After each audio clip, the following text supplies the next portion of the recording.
नमस्कार साथियों, ठकुरेला एजुकेशन में आपका स्वागत है। आज से हम ये यूपी टेट का स्पेशल कोर्स शुरू करने जा रहे हैं। ये सभी बच्चों के लिए बिल्कुल फ्री रहेगा। सबसे पहले हम बात करते हैं इसके विषयों के बारे में। लेवल 1 की बात करेंगे पहले, जो क्लास 1 to 5 पढ़ाते हैं। इसमें 5 विषय होते हैं। पहला होता है बाल विकास और अध्यापन, दूसरा है मैथमेटिक्स गणित, तीसरा दो भाषा होती हैं, तीसरा और चौथा। पहली भाषा तो हिंदी होती है और दूसरी भाषा हम चूज कर सकते हैं संस्कृत, अंग्रेजी या उर्दू में से कोई एक। और पांचवा जो विषय होता है हमारा वो है पर्यावरण अध्ययन। हम एक एक करके सभी विषयों का अध्ययन करेंगे और सबसे पहले हम गणित विषय को शुरुआत करते हैं। देखिए, गणित में जो हमारा सिलेबस है उसमें टॉपिक रहेंगे हमारे जो संख्याएं हैं। संख्या में आपको कई सारी संख्याओं के बारे में पढ़ाया जाएगा, जैसे कि परिमेय संख्याएं, पूर्ण संख्याएं, पूर्णांक संख्याएं। उसके बाद जो अगला टॉपिक है जोड़ना और घटाना, उसके बाद गुणा करना, फिर विभाजन यानी कि भाग करना। उसके बाद आता है मापन, यानी कि तोल और माप से संबंधित, जैसे खेत की माप है या किसी चीज़ की तोल है, उससे संबंधित होता है मापन। फिर अगला टॉपिक है भार और समय परिमाण बताया जाएगा इससे आगे। फिर आता है अगला टॉपिक ज्यामिति यानी कि जियोमेट्री, और अगला है आकार और स्थानिक समझ। अगला टॉपिक है हमारे चारों ओर विद्यमान ठोस पदार्थ, आंकड़ा प्रबंधन, पैटर्न, राशि और अध्यापन संबंधी मुद्दे आएंगे। इसमें 4, 5, 6 टॉपिक हैं आपके, वो रहेंगे। ये हमारा सिलेबस रहेगा इसमें। तो चलिए शुरू करते हैं।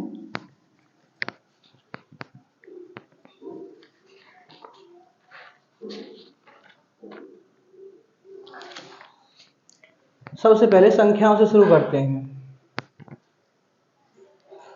तो संख्याओं में सबसे पहले आती हैं प्राकृतिक संख्याएं।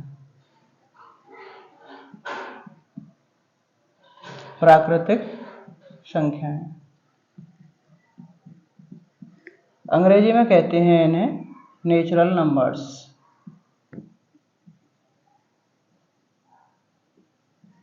प्राकृतिक संख्याएं जो होती हैं मोस्टली वे संख्याएं होती हैं जिन्हें हम रोजाना गिनती करने के लिए प्रयोग करते हैं, जैसे 1, 2, 3, 4, 5, 6। तो लिख सकते हैं वे संख्याएं जिन्हें हम सामान्यतः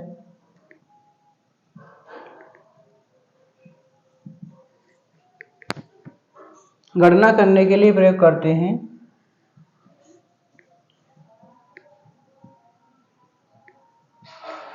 गणना करने के लिए प्रयोग करते हैं।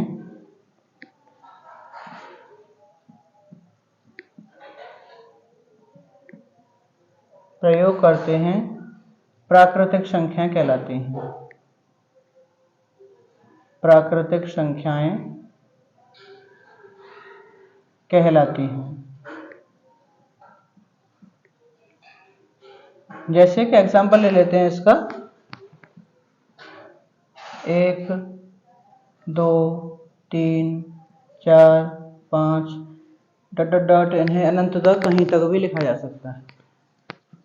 इनकी जो संख्या होती है वो अनंत होती है, इनफाइनाइट तक कहीं तक भी लिखते जा सकते हैं।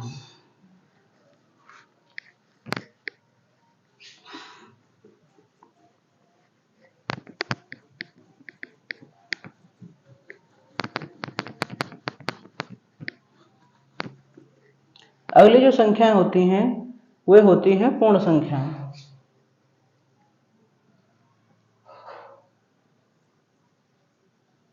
कौन सी संख्याएं? पूर्ण संख्याएं। इन्हें अंग्रेजी में कहते हैं होल नंबर्स।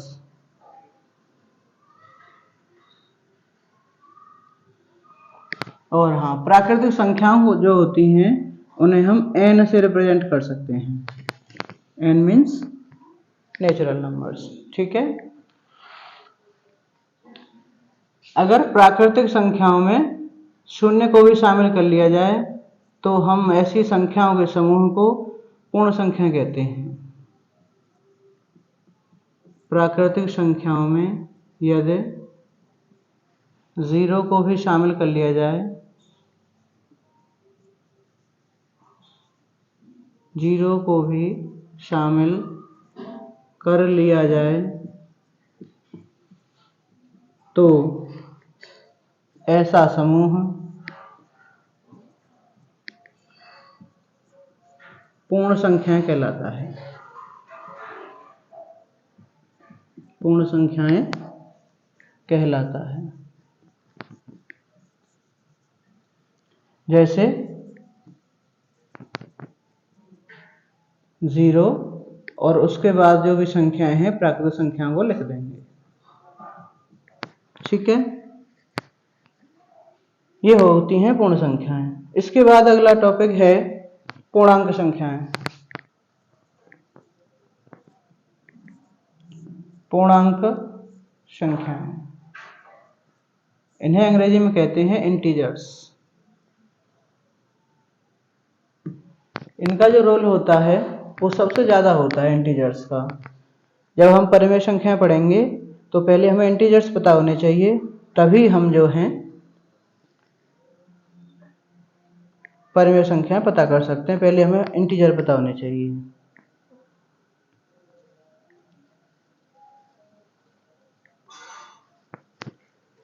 इसकी डेफिनेशन क्या हो सकती है?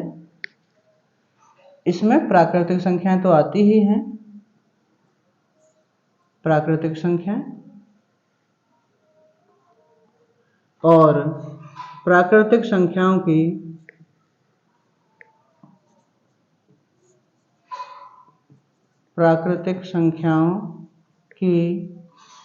ऋणात्मक संख्याएं, प्राकृतिक संख्याओं की ऋणात्मक संख्याएं व शून्य का संग्रह या समूह पूर्णांक कहलाता है।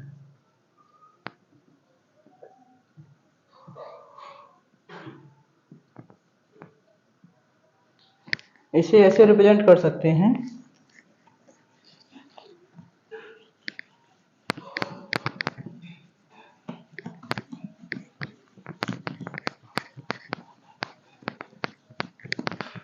इसमें जो पूर्ण संख्याएं हैं, प्राकृतिक संख्याएं तो आती हैं, उनकी ऋणात्मक संख्याएं और शून्य को भी शामिल किया जाता है।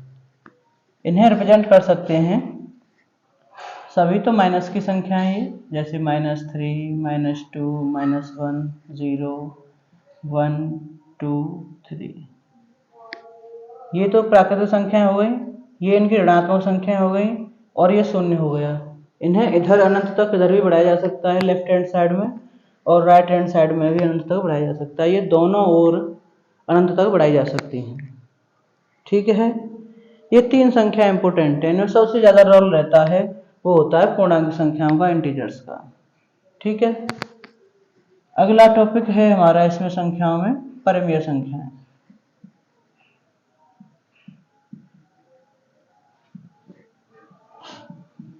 इसकी डेफिनेशन हमें पता होनी चाहिए। अगर इसकी डेफिनेशन पता है तो हम कोई सी भी संख्या को बता सकते हैं देख करके ये परिमेय संख्या है या नहीं। अगर इसकी डेफिनेशन हमारी समझ में आ जाती है तो हम अच्छे से डिफाइन कर सकते हैं। देखेंगे एक बार ध्यान से, ऐसी संख्याएं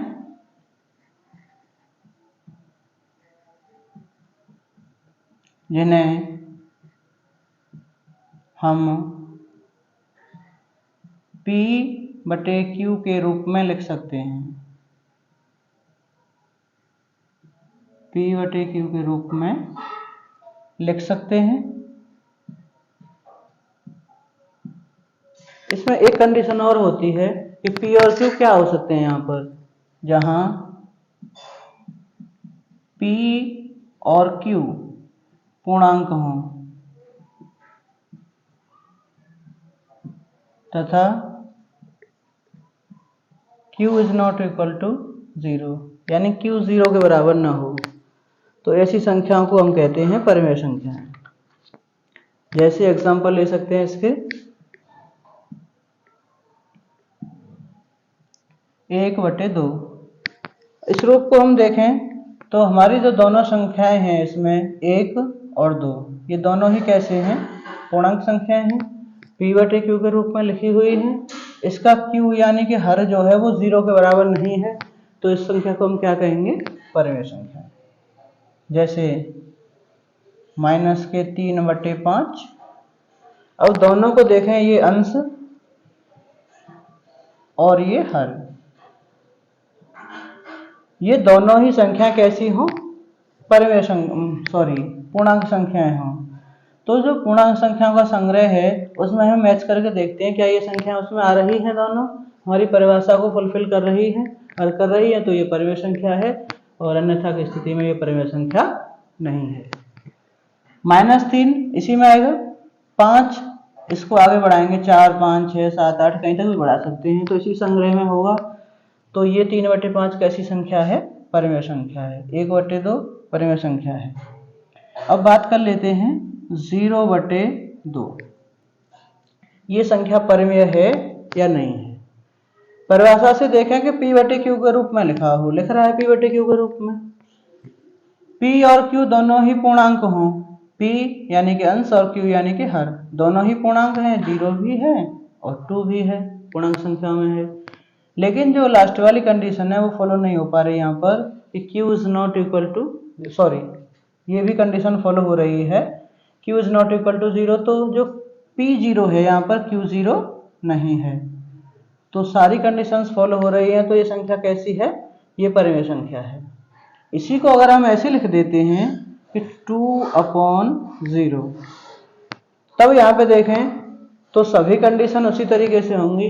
P/Q के रूप में लिखा हुआ है, P और Q पूर्णांक हैं, और लास्ट वाली कंडीशन जो है Q is not equal to 0, यानी Q 0 के बराबर न हो।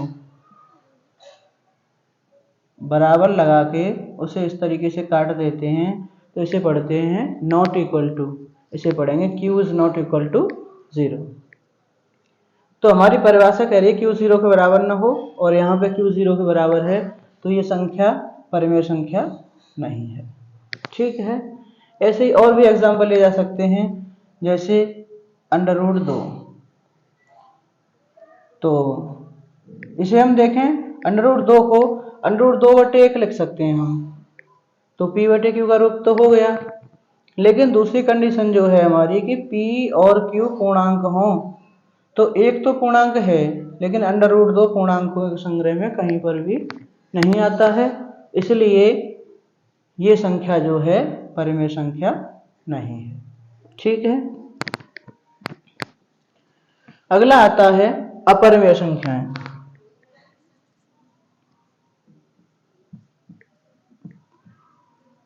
अपरिमेय संख्याएं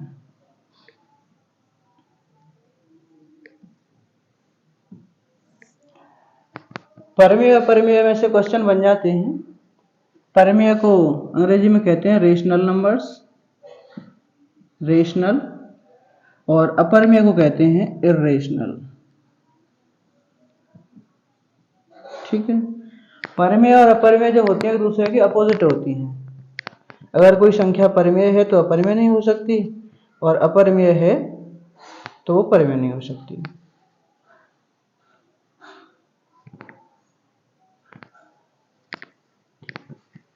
डेफिनेशन इसकी यही रहेगी, वे संख्याएं,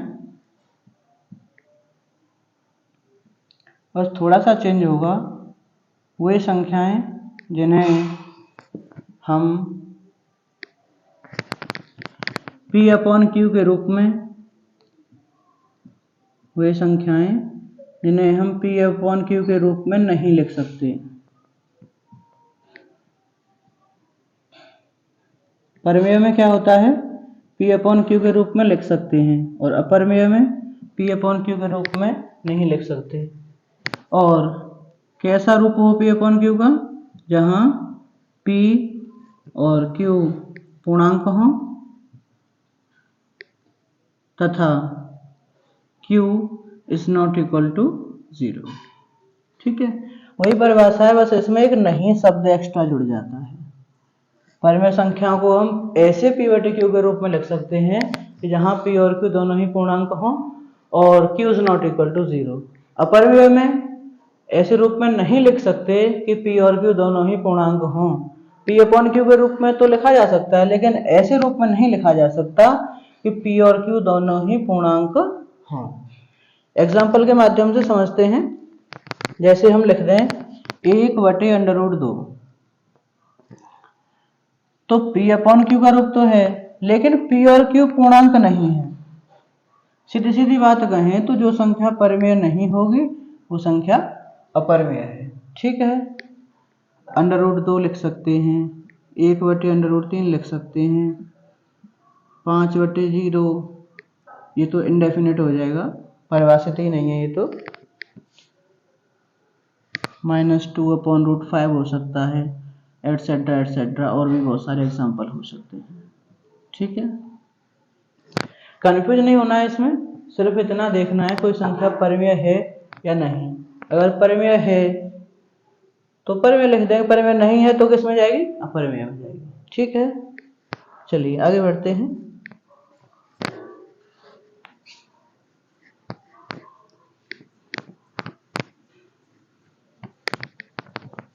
अगला टॉपिक है संख्याओं में। संख्या देखिए, संख्याओं के कई सारे प्रकार होते हैं और ये इम्पोर्टेंट भी हैं। एक दो क्वेश्चन यूपी टेट का जितना मैंने देखा है, अनुभव किया है, पेपर में हर बार बन ही जाता है संख्याओं से एक दो क्वेश्चन, और इजी भी होता है। अगर हमें थोड़ा बहुत ज्ञान है उसके बारे में तो हम उसका आसानी से आंसर दे सकते हैं। सम संख्याएं,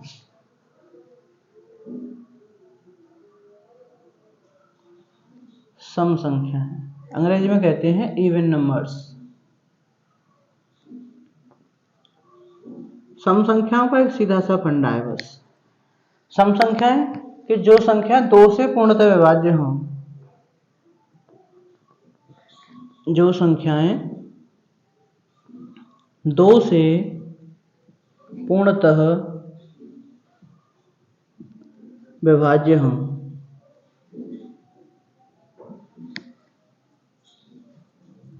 तो ऐसी संख्याओं को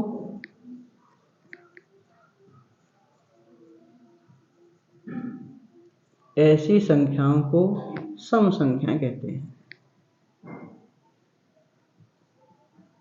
सम संख्याएं कहते हैं। जैसे एग्जाम्पल ले सकते हैं 2, 4, 6, 8, 10 ... और भी बहुत सारे हो सकते हैं। जरूरी नहीं है भाग ला के देखें, इसका एक साधारण सा तरीका होता है। अगर किसी संख्या का इकाई का अंक 0, 2, 4, 6, 8 इनमें से कोई है तो उस संख्या को बिना भाग दिए ही बता सकते हैं, उसमें 2 का भाग जा सकता है और वो संख्या जो होगी वो संख्या 2 से पूर्णतः विभाज्य होगी और सम संख्या होगी। ठीक है, जैसे हम 72 लिख दें, इकाई का अंक कितना है 2, तो ये सम संख्या है क्योंकि 2 का भाग जा रहा है पूरा पूरा। हम लिख दें 2869, इसका एक अंक देखें कितना है 9 है, तो 9 हमने जो संख्या सजेस्ट की थी उनमें तो नहीं है, तो इसलिए हम कह सकते हैं कि ये संख्या जो है सम संख्या नहीं है। और एग्जाम्पल ले सकते हैं, कितना भी बड़ा हो बस उसका एक अंक देखना है। एक अंक कितना है 0, 0 है 2 का भाग जाएगा, 2 का भाग जाएगा तो कैसी संख्या है सम संख्या। ऐसे बहुत सारे एग्जाम्पल्स हो सकते हैं। ठीक है, विषम संख्या। अगला टॉपिक है हमारा विषम संख्या।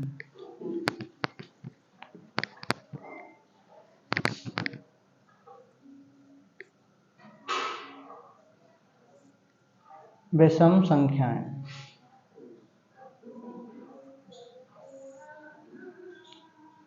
वे संख्याएं जो इसकी उल्टी होती हैं सम संख्याओं की। सम संख्याएं जो 2 से पूर्णतः विभाज्य होती हैं और विषम संख्या जो 2 से पूर्णतः विभाज्य नहीं होती हैं, वे संख्याएं जो 2 से पूर्णतः विभाज्य नहीं होती ना हो। जैसे इनके अलावा जो संख्याएं होंगी वो विषम होंगी, जैसे 1, 3, 5, 7, 9 और भी बहुत सारे लिख सकते हैं। ठीक है।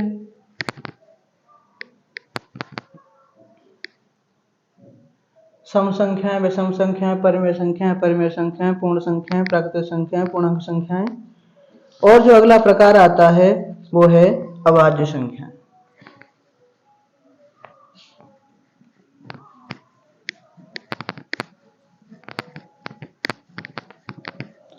संख्या वाला टॉपिक ना तो इतना बड़ा है और ना ही इतना टफ है, बहुत ही आसान है। अगर इसका कॉन्सेप्ट समझ में आ जाता है तो ये बहुत ही इजी टॉपिक है और इससे क्वेश्चन बनने की संभावना भी होती है और आसान भी होता है। देखिए अगला है अभाज्य संख्याएं। अभाज्य संख्या सीधा सा कह देते हैं कि जिसमें किसी का भाग न जाए उसे अभाज्य संख्या कहते हैं, लेकिन ऐसा तो नहीं होता। अभाज्य संख्या जो होती हैं उसकी डेफिनेशन ऐसे नहीं लिखी जा सकती। हम ऐसे लिख सकते हैं कि वे संख्याएं जो केवल एक और स्वयं से विभाज्य हों। किसके से विभाज्य हों? या तो स्वयं से या एक से। जैसे कि संख्या लिखते हैं हम 2, तो 2 में या तो 1 का भाग जा सकता है या स्वयं का 2 का जा सकता है। संख्या लिखें 3, इसी प्रकार 3 में भी या तो 1 का भाग जा सकता है या स्वयं 3 का जा सकता है। ऐसे 5 होता है, ऐसे 7 है, ऐसे 11 है, 17 है, 19 है, 29 है। ये सब संख्या अभाज्य संख्याएं हैं, क्योंकि इन संख्याओं में केवल 1 का और स्वयं का ही भाग दिया जा सकता है। पूर्णतः अभाज्य की बात हो रही है, भाग तो दिया जा सकता है। जैसे 29 में 3 का भाग दें, भाग जा रहा है लेकिन शेष बच रहा है, तो हम कहेंगे पूरा पूरा भाग नहीं जा रहा है, यानी पूर्णतः विभाज्य ना हो। ठीक है, तो एक शब्द जोड़ लेंगे जो स्वयं से पूर्णतः विभाज्य हो, यानी पूरा पूरा भाग जा सके उसमें, तो ऐसी संख्या को क्या कहेंगे? अभाज्य संख्या। ठीक है, अगला है भाज्य संख्या। भाज्य संख्या ऐसी संख्याएं जो एक और स्वयं के अतिरिक्त अन्य किसी संख्या से विभाजित होती हैं, वही संख्या क्या कहलाती हैं? भाज्य संख्याएं। लिख देंगे वे संख्याएं जो एक यानी 1 व स्वयं के अतिरिक्त भी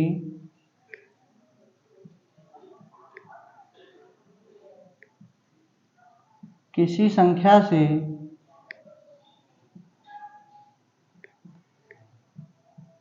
पूर्णतः विभाज्य हों। पूर्णतः विभाज्य हों, भाज्य संख्याएं कहलाती हैं।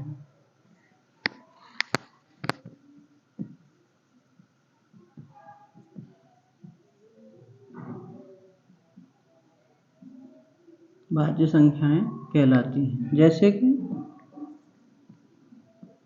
4, 6, 8, 9, 10 और भी बहुत सारे उदाहरण हो सकते हैं।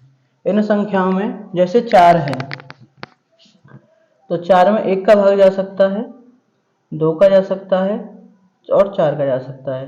तो 1 के और स्वयं के अलावा एक गुणनखंड और एक्स्ट्रा हो तो उसे क्या कहेंगे? भाज्य संख्या। और जो अभाज्य होती हैं उनमें केवल 2 गुणनखंड होते हैं, उसको एक तो 1 होता है और एक खुद वही संख्या होती है। ठीक है, ये बहुत सारी संख्याओं के बारे में जाना हमने। इसके बाद इस पर जो क्वेश्चन बन सकते हैं, इससे रिलेटेड क्वेश्चन देख लेते हैं।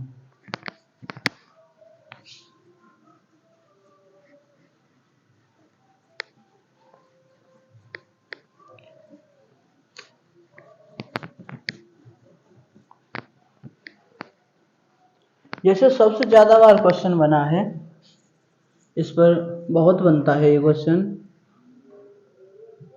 सबसे छोटी अभाज्य संख्या, सबसे छोटी अभाज्य संख्या है। सबसे छोटी अभाज्य संख्या कौन सी है? ऑप्शन दे देते हैं, 2, 3,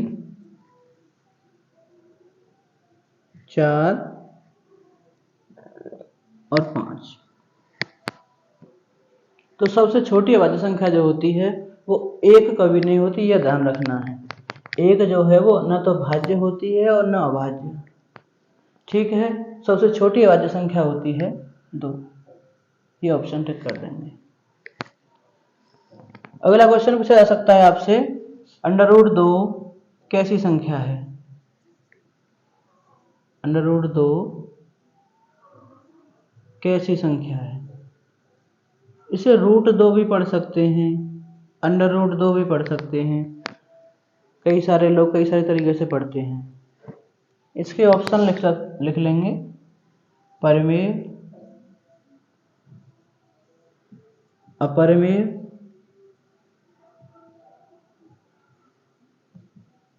या प्राकृतिक, या ऑप्शन डी इनमें से कोई नहीं।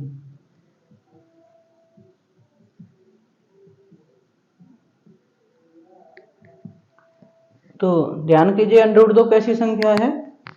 √2 जो है कैसी संख्या है? अपरिमेय संख्या है, क्योंकि इसे हम ऐसे p/q के रूप में नहीं लिख सकते कि p और q पूर्णांक हों, क्योंकि √2 कोई भी पूर्णांक संख्या नहीं है। ठीक है,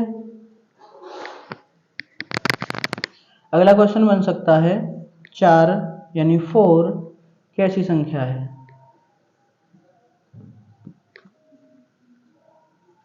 4 कैसी संख्या है? ऑप्शन देंगे इसके 4, ABCD करके।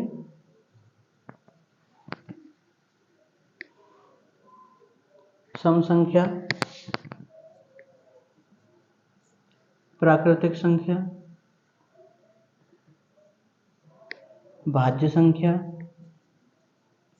या ये सभी। एक एक करके देखते हैं। सम संख्या के डेफिनेशन में पढ़ा है हमने कि वे संख्याएं जो 2 से विभाज्य होती हैं वो सम संख्या कहलाती हैं। तो 4 में 2 का भाग जा रहा है, यानी सम संख्या है।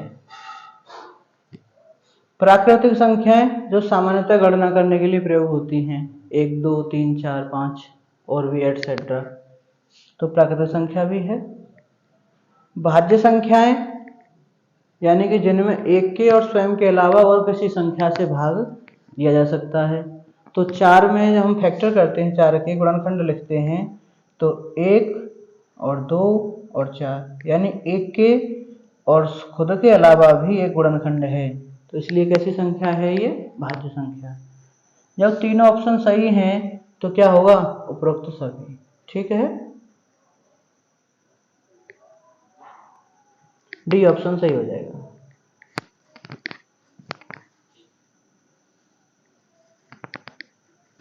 अगला क्वेश्चन,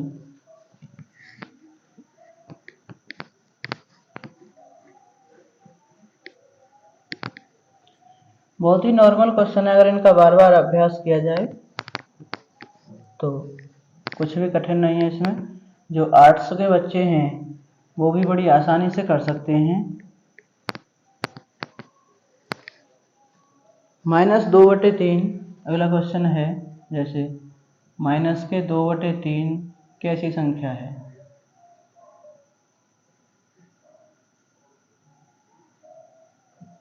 इसे बताना है कि यह संख्या कैसी है, परमेय है,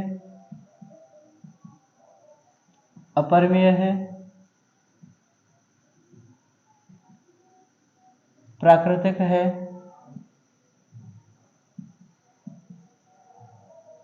या उपरोक्त सभी है।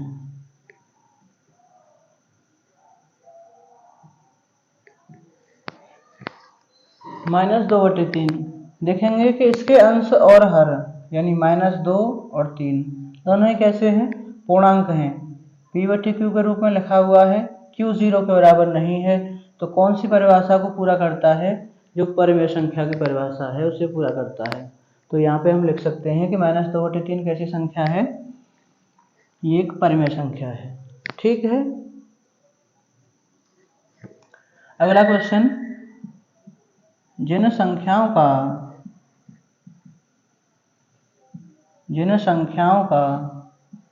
इकाई का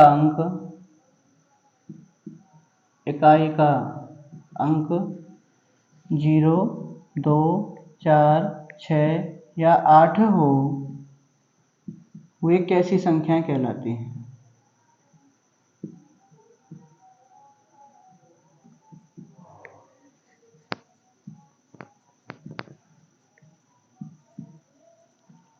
ऑप्शन लिखेंगे इसके 4 इसी तरह से, ए, बी, सी और डी। कैसी संख्या कहलाती हैं, सम संख्याएं,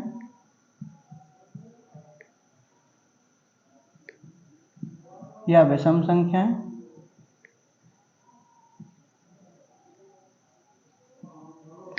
या ये दोनों,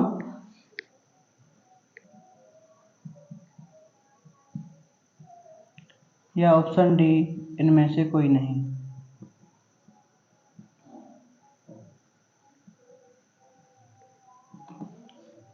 तो हम पीछे पेज पलट के देखेंगे, हमने सम संख्याओं की परिभाषा लिखी है, उसमें हमने लिखा है कि जिन संख्याओं का इकाई का अंक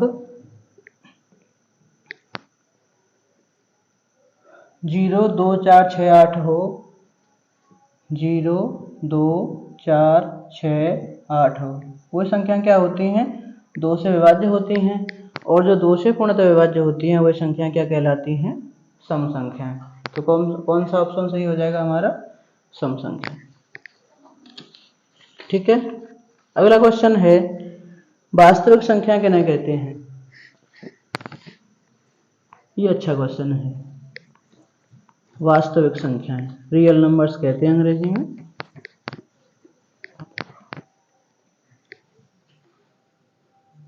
वास्तविक संख्याएं, वास्तविक संख्याएं हैं, 4 ऑप्शन होंगे। क्योंकि आपका पेपर ऑप्शनल होगा तो उसी टाइप से क्वेश्चन यहाँ पे तैयार किए गए हैं हमारे द्वारा कि आपको एग्जाम की जो है पूरी तरह से अभ्यास करवाया जा सके। हमारे सारे टॉपिक ऐसे ही होंगे, पहले टॉपिक क्लियर करवाया जाएगा और उसके बाद उनके फिर अभ्यास प्रश्न करवाए जाएंगे। तो वास्तविक संख्याएं क्या है, या वास्तविक संख्याएं किन्हें कहते हैं, वास्तविक संख्याएं कहते हैं परमेय संख्याओं को, परमेय संख्याओं को, या ऑप्शन बी अपरमेय संख्याओं को, अपरमेय संख्याओं को, या ऑप्शन सी परमेय संख्याएं, अपरमेय संख्याएं, या ए और बी दोनों, ए व बी दोनों, या ऑप्शन डी इनमें से कोई नहीं, इनमें से कोई नहीं। वास्तविक संख्याएं, देखिए जो वास्तविक संख्याएं होती हैं वो परमेय संख्या और अपरमेय संख्याओं का जो संग्रह है, समूह है, उसे हम कहते हैं वास्तविक संख्याएं। अगर परमेय संख्या और अपरमेय संख्याओं को उठा करके एक थैले में बंद कर दिया जाए तो उस थैले में से कोई सी भी संख्या निकालो, वो कैसी संख्या होगी, वास्तविक संख्या। तो परमेय संख्याओं को भी वास्तविक संख्या कहते हैं और अपरिमेय संख्याओं को भी वास्तविक संख्या कहते हैं। तो हमारा ऑप्शन यहाँ पे कौन सा सही हो जाएगा? सी। यानी परमेय और अपरिमेय दोनों का जो संग्रह होता है उसे हम क्या कहते हैं? वास्तविक संख्या।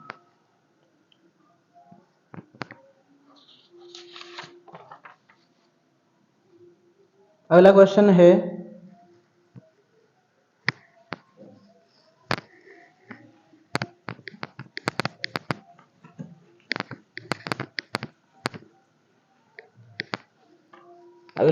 है वे संख्याएं जिन्हें हम P/Q के रूप में लिख सकते हैं, P/Q के रूप में लिख सकते हैं, जहां P और Q पूर्णांक हों तथा Q is not equal to 0 हो, उन्हें कहते हैं। क्या कहते हैं? उन्हें बताना है। ऑप्शन ए परमेय संख्याएं या ऑप्शन बी अपरिमेय संख्याएं।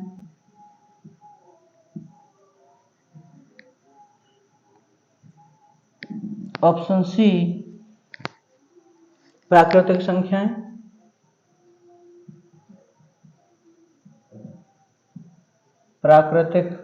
संख्याएं या ऑप्शन डी ये सभी। इसकी डेफिनेशन तो कई बार पढ़ चुके हैं, डिस्कशन भी किया था उस पर। क्या ऑप्शन हो जाएगा इसका? वे संख्याएं जिन्हें P/Q के रूप में लिख सकते हैं, जहां P और Q पूर्णांक हों तथा Q is not equal to 0। किसकी परिभाषा है ये? परमेय संख्याओं की। ठीक है, तो आज के लिए बस इतना ही इस टॉपिक में। कल इससे आगे चर्चा करते हैं। और हमारी जो क्लास रहेगी ये रोजाना लगातार रहेगी जब तक हमारा सिलेबस पूरा नहीं हो जाता। पूरा कोर्स आपको करवाया जाएगा, बिल्कुल फ्री रहेगा ये। और ठीक है।